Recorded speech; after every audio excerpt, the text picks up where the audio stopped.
Well, a very good evening, viewer. A very good evening, Kathy. Of course, the news coming through to us, 9% year one and 8% for year two. Let's quickly get some perspective on this strike and the kind of impact that it's had both on the sector and the workers themselves. Well, we got some stats, guys, from the Department of Labour looking at the average duration of strikes in South Africa. This is quarter two, so we're comparing this quarter two, with the quarter of 2016. That's the latest year that we have.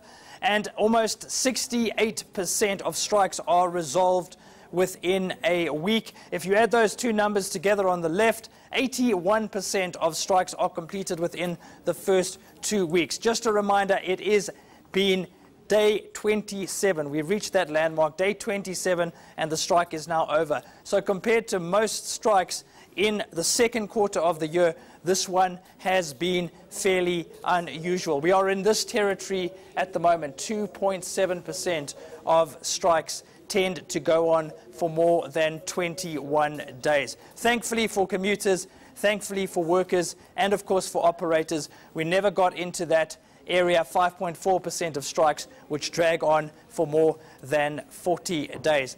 There has been a precedent for that. Of course, I want to remind you a little bit later about the AMCU strike, which went on for more than 150 days.